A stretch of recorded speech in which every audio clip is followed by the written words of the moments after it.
Si Jose Burgos ay isang paring Katoliko na inakusahan ng pag-aalsa ng mga awtoridad ng Espanya. Siya ay nilitis at pinatay kasama ang dalawa pang mga pari na sina Mariano Gomez at Jacinto Zamora. Pero, sino nga ba si Padre Jose Burgos?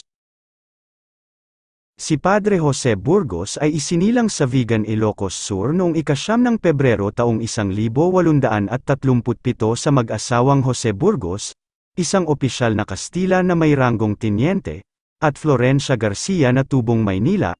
Siya ay may dalawang kapatid na kapwa babae, sina Antonia at Maria. Una siyang nag-aral sa kanyang bayan sa Vigan.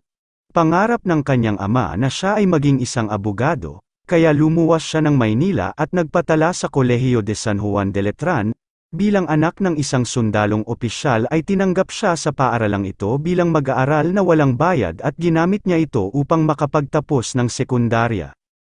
Subalit salungat sa nais ng kanyang ama, pangarap niya na maging pari kaya siya ay lumipat sa Universidad ng Santo Tomas at dito nagtamo ng ilang titulo kabilang na ang pagiging lisensyado sa teolohiya noong 1859, Pilosopiya noong 1860, Kanon noong 1866, Doktor sa Banal na Teolohiya noong 1868 at Doktor sa Batas Kanon noong 1871. Siya ay inordinahan bilang pari noong ika-17 ng Desyembre taong 1864.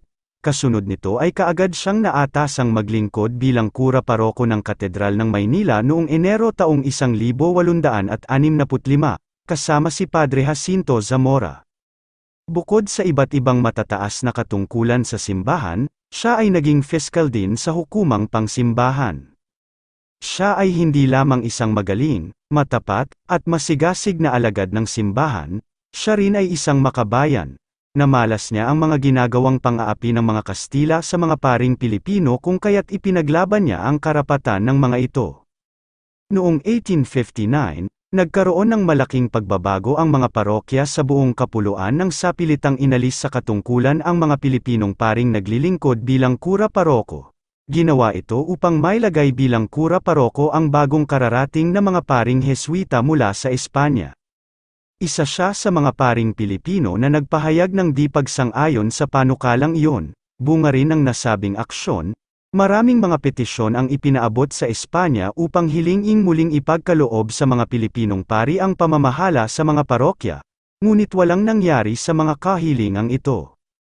Dahil dito ay sumali siya at naging aktibong kasapi sa kilusang sekularisasyon na pinamumunuan ni Padre Pedro Pelaez na naglalayong ilipat ang pamamahala ng mga parokya sa mga Pilipinong pari na sa kanilang palagay ay higit na nakababatid sa mga pangangailangang espiritual ng mga mamamayan. Nang mamatay si Padre Pedro Pelaez, ipinagpatuloy niya ang kilusan kasama ang dalawang kaibigang mga paring sina Padre Gomez at Padre Zamora. Hayagan niyang binatikos ang herarkiyang Kastila dahil sa kawalang katarungan nito sa pagtatalaga ng mga paring Kastila sa matataas na katungkulan sa simbahan nang hindi lubos na isinasaalang-alang ang kakayahan ng mga paring sekular na Pilipino.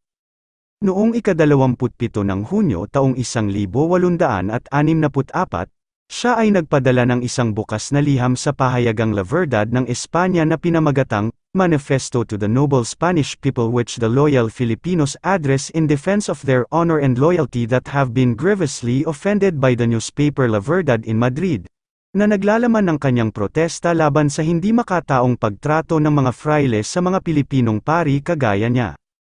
Naglalaman ito ng kanyang pagtatanggol sa mga Pilipinong pari, na nakararanas ng diskriminasyon sa mga fraile, na nooy naniniwala na hindi dapat humahawak ng posisyon sa pagkapari ang mga katutubong Pilipino.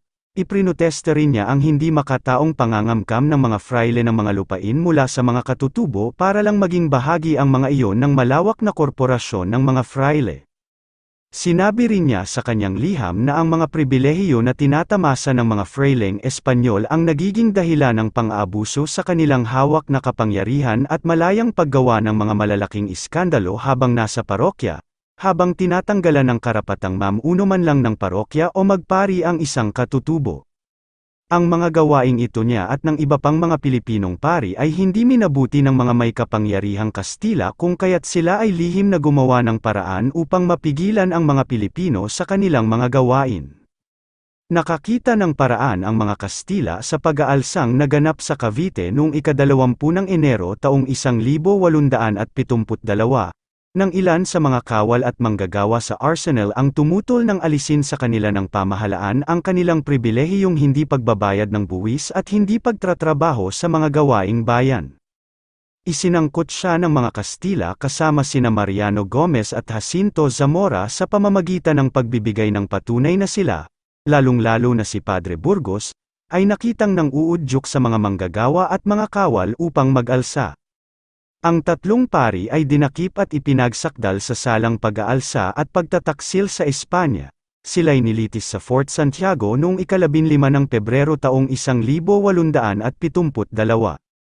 Sa simula pa lamang ng paglilitis, si Jose Arrieta, ang abogado ni Padre Burgos, ay nagmungkahi na ng paghingi ng kapatawaran subalit ito ay mahigpit niyang tinutulan. Para sa kanya, wala nang halaga ang lahat sapagkat napagpasyahan na ng mga may kapangyarihang Kastila na sila ay hatulan ng kamatayan sa pamamagitan ng garote.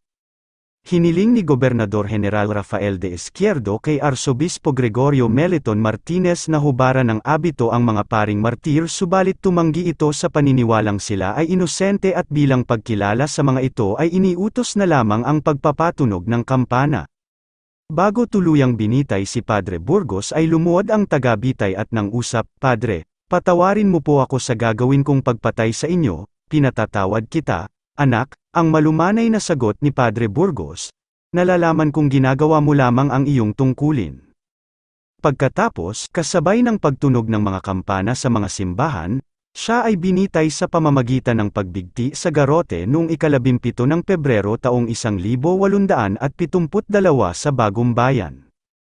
Ang kanyang mga labi ay inilibing sa hindi minarkahan at pangkaraniwang libingan sa Paco Cemetery.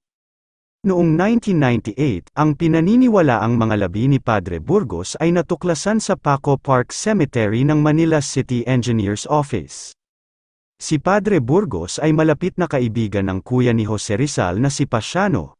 Dahil dito, lubhang nakaapekto kay Jose Rizal ang pagbitay kay Padre Burgos at nagsilbing isa sa mga inspirasyon nito upang maisulat ang nobelang El Filibusterismo. Dahil sa kanyang pagiging makabayan at sa ipinamalas na kagitingan at kabayanihan, isang panandang pangkasaysayan ang inilagay ng pambansang suriang pangkasaysayan sa puok na kanyang tinigilan sa Daang Cabildo sa Intramuros, Maynila noong ika-17 ng Pebrero taong 1984. Isang panandang pangkasaysayan din ang matatagpuan sa kanyang bahay na sinilangan sa Vigan, Ilocos Sur. Kung kayo ay aking tatanungin, anong masasabi ninyo sa talambuhay na ito, mag-comment lang. So, ayun lamang ang talambuhay natin ngayong araw, sana ay may natutunan kayo. Huwag na rin kalimutang mag-like at mag-subscribe para maging updated sa mga panibagong video. Maraming salamat po.